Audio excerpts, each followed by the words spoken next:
Have you ever noticed how some people finish everything they start, and some people never do? Same time, same skill, sometimes even less. So what's actually different about them? Hey everyone, I'm Sherpao, and you are watching the Rising Mind Tales.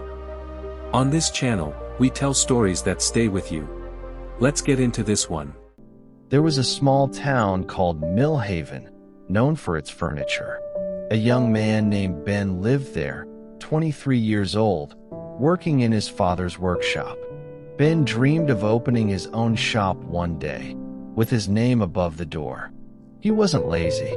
He showed up every day, but something kept going wrong. Ben always started strong. A new chair, a new table, full of energy. But halfway through, something else would catch his attention, a faster order, an easier task. He'd set the first piece aside, promising to finish it later. Later rarely came.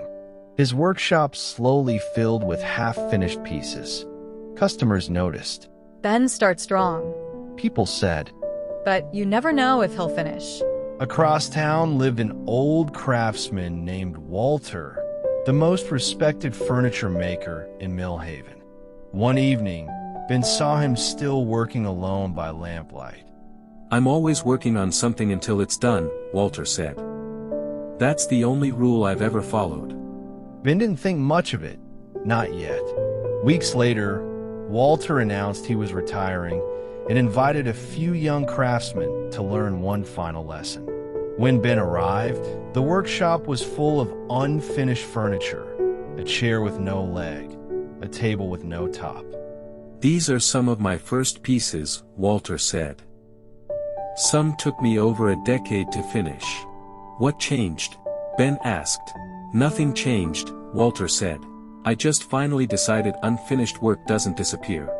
It waits, and it costs you more the longer you let it. He looked at Ben. The real skill was never the woodworking. It was learning to sit with something boring until it was actually done.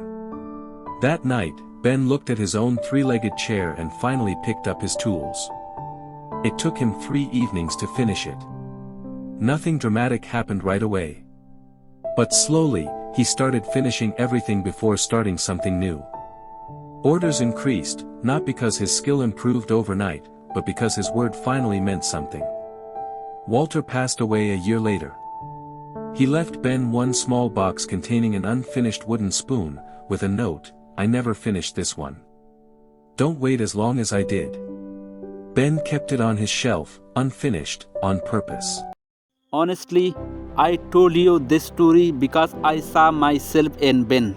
I have folders full of half-written script I got excited about and quietly abandoned. Hearing this story didn't fix it overnight, but it did make me finish something I would been avoiding for months.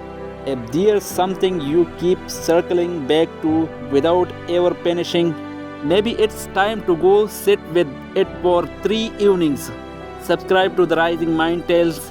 More stories like this are coming. See you in the next one.